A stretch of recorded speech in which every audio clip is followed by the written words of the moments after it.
By learning how to repurpose content across all of your social media channels, you can work smarter, not harder, and make the most of your time and resources. Today, I'm going to talk about exactly how to do that. My name is Christina Dennis, and I've been a DIY decor content creator since 2009. What started as a passion for transforming drab spaces into vibrant havens has now turned into something bigger, something life-changing. I'm supporting our entire family with the income from the DIY Mommy blog, YouTube channel, and social media platforms. But it didn't happen overnight. It took countless hours of brainstorming, creating, and sharing content about what I love the most: budget-friendly DIY decor and home improvement projects. Now I'm ready to share all of my secrets, tips, and strategies that helped me turn my passion for DIY decor into a full-time career, supporting my family along the way. Are you ready to transform your hobby into a successful career? Welcome to the Six Figure Creator Podcast.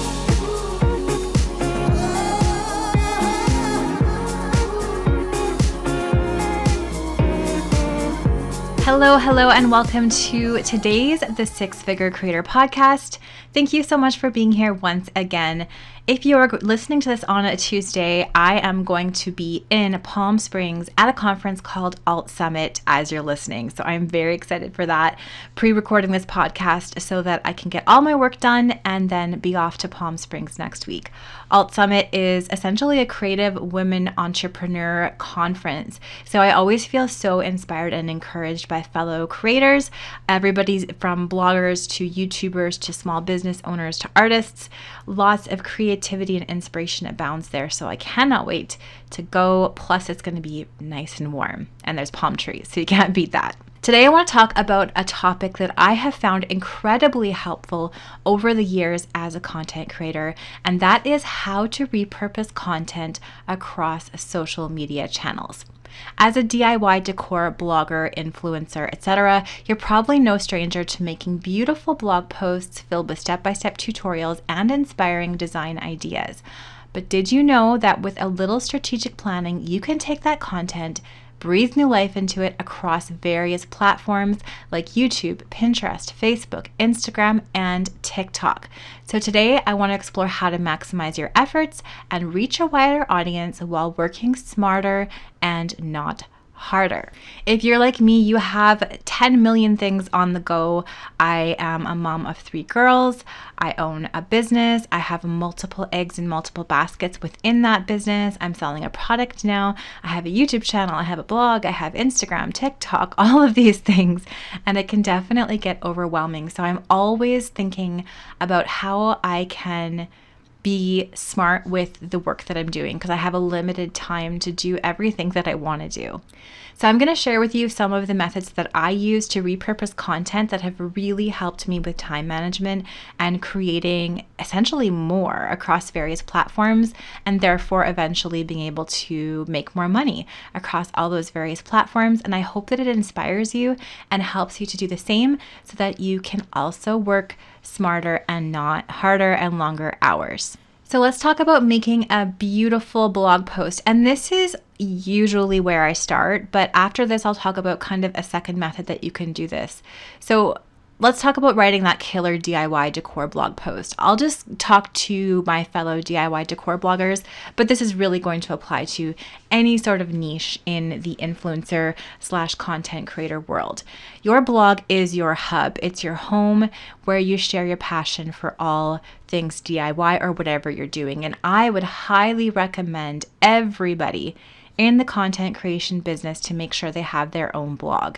Your blog, your domain name, you own that. You control that, whereas all of the other social medias you do not control. They could shut down at any point in time, right? They could take your account away. They could go bankrupt, all of these things. Change their terms and conditions, own your stuff, who knows, right? So having your own blog as your home base, I think, is extremely important. So usually when I'm crafting content, I start with my blog post. So when creating a blog post, you want to do, number one, a compelling headline and an introduction. The title and the headline of your blog post should capture the attention of your listener, your reader, rather, right away. I find numbers really work. I find having a problem and solution in a title really work. You want to think of your audience's problem and have that solution right in the title. You also want to make sure you have clear and concise instructions, especially if you're doing a DIY project and you want to break it down into easy to follow steps. So I love using bullet points, numbered lists, and lots of step-by-step images, which we'll talk about later. You also want to make sure you have beautiful pictures. Pictures are worth 1,000 words. We know this, especially in the world of DIY and decorating. So you want to plan for high quality photos of your finished project to include into your blog post, as well as in progress shots to illustrate each step. Now you can take these as you film videos. So stop filming your video, take these photos, or you can even pull screenshots out of a video if you're shooting in high resolution and focusing on your subject. And I'm going to talk about filming your project in the next little bit.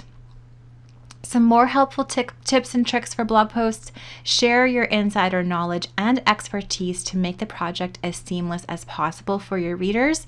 You don't have to be as complicated with your blog post as you might think, and I've definitely learned this over the years. Then you want to end it off with a call to action or a CTA and encourage your reader to maybe comment on your blog post, tell you what they think, tell you if they've done a similar project, maybe ask them to share on social media, subscribe to your newsletter, just some sort of action that they can take. Okay, so that's blog post, which I think is the number one thing to concentrate on. And you can monetize your blog post, or your blog rather, with an ad network. If you want to hear about that, I can talk about that in another podcast. Just let me know. Let's talk about making a YouTube video now. So this is number 2, transforming your blog post into a YouTube video script. So now that you've crafted your epic blog post, you can take it to the next level by repurposing that into a captivating YouTube video.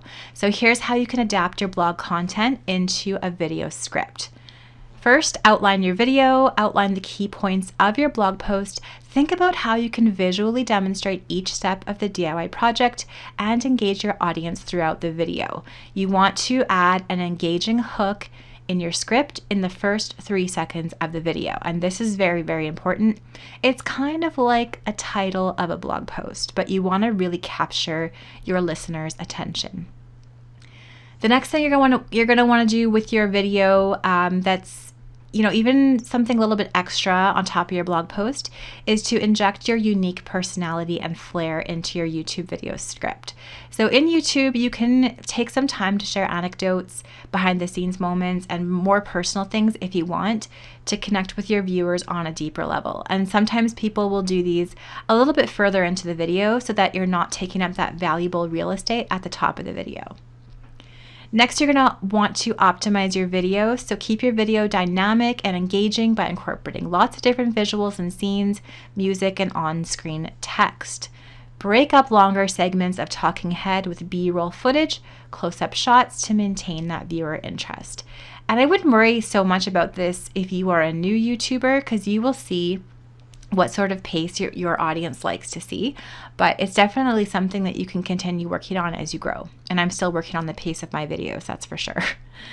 Include a call to action in your YouTube video, just like in your blog post. Don't forget to include that CTA at the end of your video. Encourage viewers to like, comment, and subscribe to your channel for more inspiration. Now, I want to say that sometimes I do this blog post to video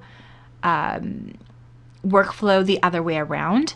So for example, I'll write a very rough point form video script, I'll shoot and edit my whole YouTube video, and then I'll take that and turn that video into multiple blog posts. This reverse method works really well for me when I'm doing roundup style videos, where I'm sharing multiple DIY projects in one video. Then I can turn the video of, say, $10 store DIY ideas into 10 separate blog posts, each featuring a separate DIY. So yeah, sometimes I do a blog and then turn that into a video, or then maybe I'll do a video and turn that into a blog. This is, you can kind of do it either way dependent on what works for you. Okay, so now that we have our blog post of our topic that we're sharing, we have the YouTube video of the topic if you are on YouTube, which I also recommend that too. We're going to talk about the third thing, which is filming for multiple platforms. And this is the fun part. You're going to film your DIY project in a way that allows for easy repurposing across multiple social media platforms. So here are my tips and tricks for that. Number one, when you're filming your YouTube video, make sure that you're shooting nice wide shots. When you're setting up your camera, opt for those wide shots that capture the entire scene. And you might want to get a special lens for this, even later on in your content creator journey.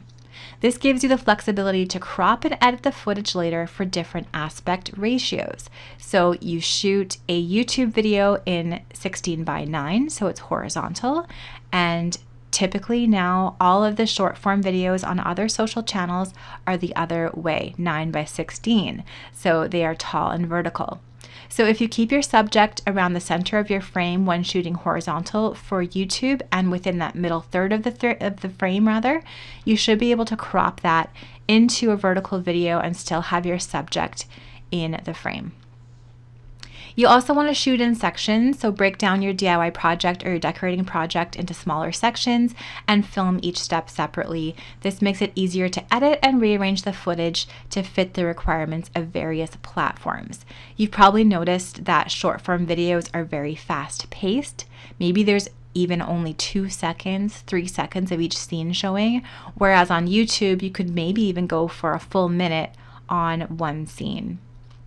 You also want to experiment with angles and perspectives, so get creative with your camera angles to add visual interest to your videos. Mix wide shots and close-ups and overhead shots to showcase different aspects of the project, and you can use these clips in both your short-form videos and your long YouTube videos. You'll also want to shoot high quality video. So film horizontally in at least 1920 by 1080p and ensure your focus on your subject is crystal clear.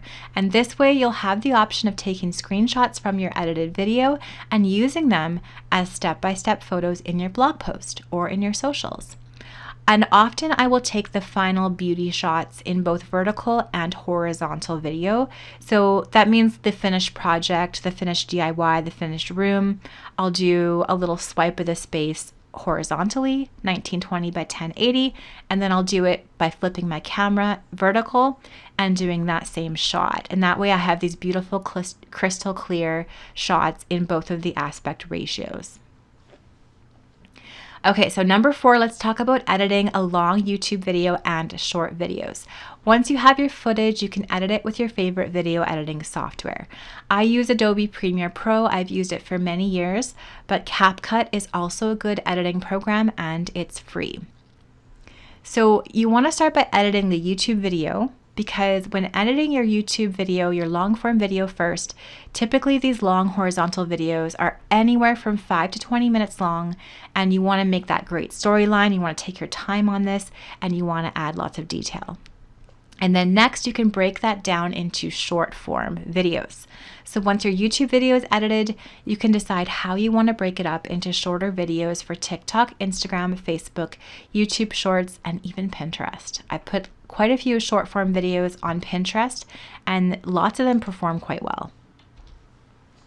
You may want to craft a short vertical video trailer for your main YouTube video, or you may want to break up the larger DIY decor project featured in the video into smaller tips and tricks to share as short videos. You can do either tactic or all of the tactics. It's completely up to you. Next, you may want to consider re-recording a voiceover for your shorts. You can use your original narration or your voiceover from your YouTube video for the shorts. Alternatively, you can record a whole new voiceover with a hook crafted specifically for the short. And I've had a lot of success with this because I find a really succinct, interesting verbal hook performs very well in a short form video. Thirdly, you could also consider no voiceover whatsoever for short videos and then add trending music post-production right in the social media platform. Finally, let's talk about repurposing content with scheduling tools. And this is really important if you don't have a lot of time and you want to really maximize the time that you have. So now that you have your blog post, YouTube video, and your social media shorts all ready to go, it's time to streamline your content distribution using scheduling tools. So number 1, do some batch content creation. Set aside dedicated time to create and film multiple pieces of content in one sitting. This allows you to stay in the creative flow and maintain consistency across your platforms. There are certain days of the week where I feel a lot more energetic than others, or I actually feel like I want to do my makeup, and those are the days that I choose to film. And I usually film, 2 or 3 different video concepts on those days. And then there's other days that I just kind of feel like I want to laze around with my sweatpants or my pajamas on and my hair up and no makeup. And those are the days I love editing and writing blog posts. Next, schedule ahead. Take advantage of scheduling tools like Hootsuite, Buffer, or Later to plan and schedule your social media posts in advance. This frees up your valuable time to focus on other aspects of your DIY business while ensuring a steady stream of content for your audience. And don't forget, you can also use the native scheduling tools in each social media platform. And now in Meta, you can schedule out Reels in Facebook and Instagram, and I found that extremely helpful. Don't forget also about cross-promotion. Cross-promote your content across different platforms to maximize visibility and engagement. And here's where those short-form video trailers come in. You can make a cute little trailer that points people right to your long-form YouTube video. And if you've monetized YouTube, that's a great way to help bring people to your monetized platform. How often should you post videos on YouTube, on blog posts, on social posts? I shared a few podcasts ago about making a content calendar and my thoughts on this. So I will link that down in the show notes below, or head on over to the6figurecreator.com and search content calendar. I also have a free content calendar download, so check that out. All right, now I want to hear from you. How do you plan to repurpose your content across social media channels? I would love to hear your tips and insights in the comments of today's podcast in the show notes at the6figurecreator.com. I'll leave a link to the show notes down in the description. Let's inspire each other to take our content creation businesses to the next level, and I will talk to you again in a couple of weeks.